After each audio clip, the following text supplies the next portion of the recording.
I like to consider myself something of a makeshift adopter of old, unwanted, um, irrelevant to others video game hardware of some kind. A lot of the video game hardware that I have, most of it wasn't actually bought. Well, I don't want to say most of it because I don't actually know exactly, but a significant amount of it wasn't actually bought, but it was actually given or traded for, or in one instance in particular, uh, accidentally acquired from someone else. Now, the very how do I say? Well, we're going to talk about the one that I know of, at least, that was accidentally acquired, which is the Game Boy Advance SP. Now, one of the interesting things about this, I can't remember when exactly I got this. I know the only game I really played on it was Pokemon Leaf Green, which was fantastic for me because I remember my friends being really into, the Pokemon Game Boy Advance games. And I believe it was at that time when I want to say that, because I remember, no, yeah, it must have been. I had a DS at one point, a DS Lite, and less than a year after getting it, it got lost. It was gone, and for years it stayed that way. I'm talking a really long time, a very, very long time, years. It was gone. I thought it was gone forever. And I at this point it doesn't really matter, because he's more of a PC gaming person anyway. In fact, I wouldn't be surprised if most, or if not all, of his video game stuff, like consoles, dedicated, video gaming hardware, was sort of sold away in order to finance building a PC gaming rig. But I have a cousin, and he, for some reason, I don't entirely know why, because they were, I don't want to go too far into that, but they're in a similar economic situation as I was when I was growing up, which was not, the it was maybe lower middle class, right? And so we things were a little bit more stringent as far as, buying video games. It was kind of an investment, and a long-term one.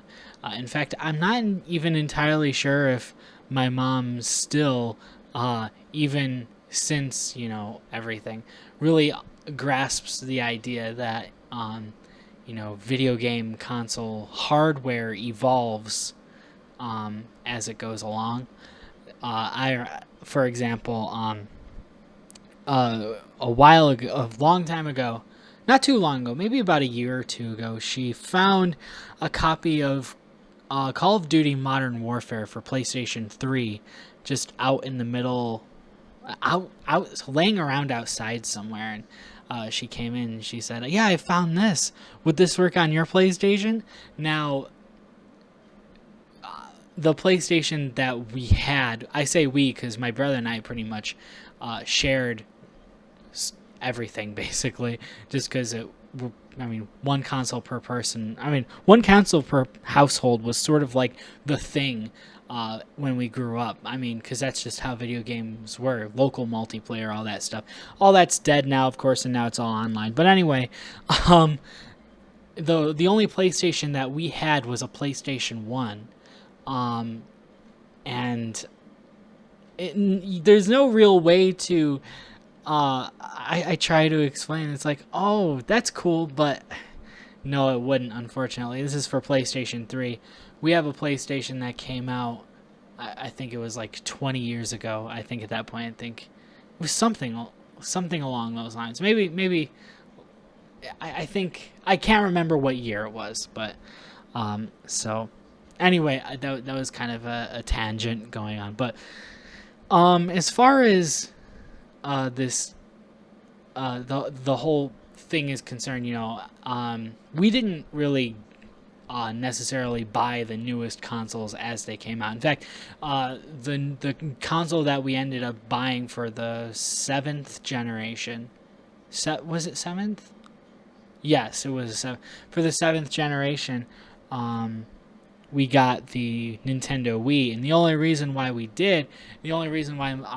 our mom, because my brother, of course, was willing to at the time was because, well, for a couple of reasons. One, because both of our GameCubes, we had two, both of them weren't reading discs anymore. And the Wii was backwards compatible with GameCube games. And those were the two reasons why. If the two GameCubes, if our one GameCube was still working, we probably would not have gotten the Wii. And it's not as simple as, putting a Wii game in a GameCube, which, or a DVD player or whatever. So, that's something, it's kind of difficult to explain to someone who really didn't grow up with video games. But, that's not anybody's fault particularly. But as far as this cousin of mine is concerned, for some reason he was able to, he always got the newest thing as it came out, all that stuff, and it was pretty weird. And he always mistreated it, at least from what I understand. I mean, I've gotten a ton of things from, well, not a ton, but a lot of things from them, and it's always come back in sort of beat up condition, like Xbox game discs that just don't read. Though, I mean, the original Xbox will read them if you just let it sit and spin the disc, making that whining sound that it does for like a minute. It's just sitting there trying to read the disc. But if I try to put it in my Xbox 360, it'll just say unreadable. It's completely unreadable. It's a damaged disc. So that's pretty interesting. In a way, I guess you could say, at least the way I justify it to myself, even though it was completely by accident, I'm going to say this right now. I guess I did, in a way, rescue this Game Boy Advance SP from him. Because, what happened was, something happened on my DS, and I had no idea what happened to it at the time. And it had been probably a couple of years since it had gone missing, and so, long road trips, because that part of the family lived in a completely other state that was very far away from where, well, not very far away. It was a drivable distance, but it was a pretty long distance to drive. It was kind of like, my brother had his DS, and he was pretty much occupied the whole time, but me, I didn't really have anything. So what ended up happening was I learned that this cousin of mine had a Game Boy Advance SP, and he had a copy of Pokemon Leaf Green, and I decided to he was gonna give me the game, I think, anyway, which I was alright with. So I started a new game, and I just started playing it on his Game Boy Advance SP, and somehow or other, because I pretty much stayed on the Game Boy Advance SP for a really long time, for days, and it just turned out that when we came back, I still had it, when we returned home from that far away place where my cousin was, I still had the Game Boy SP, and I when I found out I had it, I sort of knew because it had his initials written on it in pen, or not pen, like in Sharpie. The initials are completely gone now. I don't know. It's like there's no sign that they were ever on here, on this thing, and I don't know if they just wore off or if I don't have any idea, but I knew that I needed to just I didn't really play it too much, mainly because if I was going to, it was going to be at night, because I didn't want my mom to see that this rogue piece of hardware, because at the time we didn't really have too much. I mean, we did at one point have a Super Nintendo and a PlayStation, but then when we decided to get a GameCube, we had to choose either to keep the original PlayStation or the Super Nintendo, and so we ended up keeping the Super Nintendo. Believe it or not, we've gone through 2 PlayStation 1s, actually. The first one was, that's a complicated story in and of itself, but so it was something, looking back, maybe it was a little strict, but I don't know. You're kids at the time, so I think you just kind of get used to that, maybe. I don't know how it's like nowadays. Probably less strict, maybe just because of how almost socially, how integrated into the social fabric gaming has sort of gotten, I think. But and so the Game Boy Advance SP, ironically enough, though, I didn't realize it at the time, but the Game Boy Advance SP has a rechargeable battery. It's a proprietary Nintendo rechargeable battery. And so when I thought, it was just replaceable double A's, or triple A's, something like that. And it turned out that it wasn't. It was something a little bit more complicated than that. And I did not have the charger for it. See, if I had, thought ahead of time, if I had actually taken it on purpose, I probably would have tried to get the charger as well. But I didn't. I just accidentally brought it along with me and no charger. So soon after, arriving back and playing it just for a little bit longer, the battery ran out, and that was pretty much the end of the Game Boy Advance SP. And it stayed without a charge for I don't even know how many years later. It has not been turned on since, unfortunately, which is too bad too, because I would prefer playing Game Boy Advance games on this thing rather than my DS, mainly because my DS has more trouble detecting the cartridges. I did get my DS back after, I want to say it was 7 years of it being lost, and it's the stupidest thing where it was for 7 years, and it's probably not what you think it was, but yeah. But I'm going to look for a charger for this thing, because, man, I played the crap out of it. I think while I was,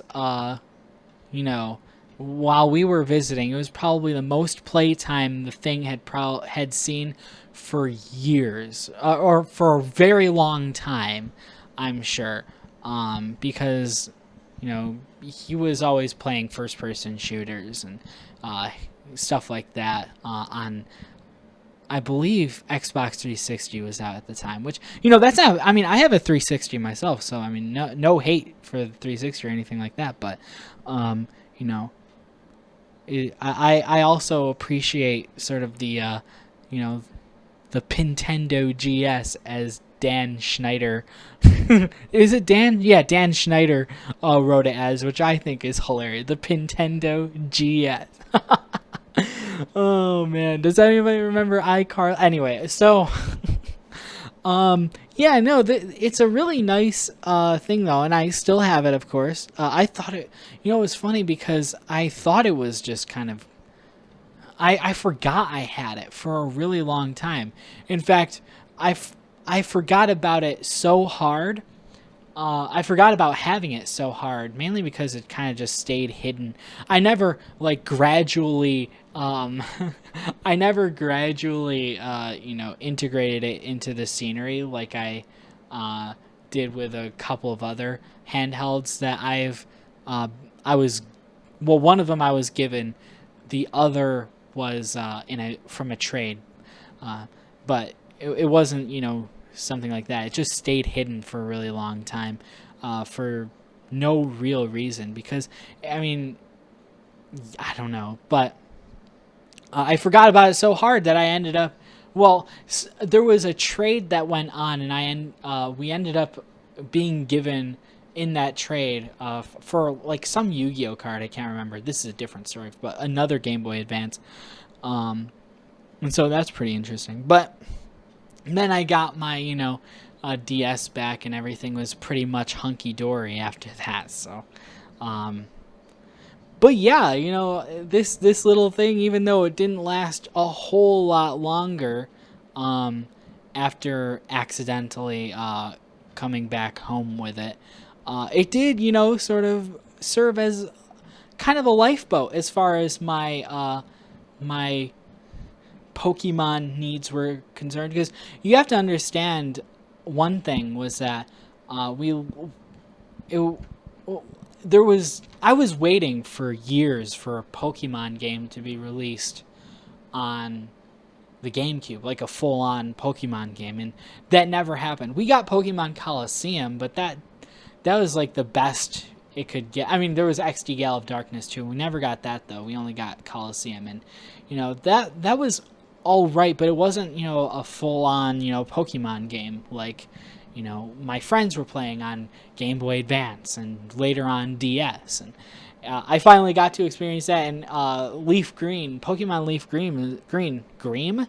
Anyway, Pokemon Leaf Green is one of my favorite games, but that's a different video. But it's because of this little Game Boy Advance SP right here. So I don't know. I think that's pretty cool.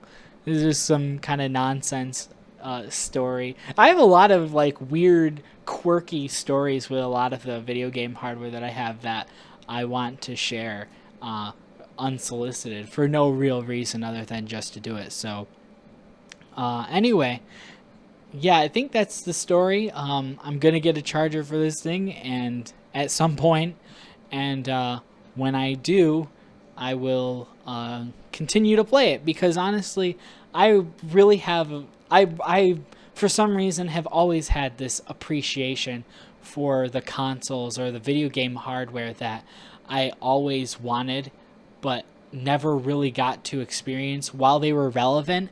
But then again, experiencing them while they aren't like commercially relevant anymore there's kind of a magical thing about it. I don't know how to explain it, but anyway, that's all I have to say.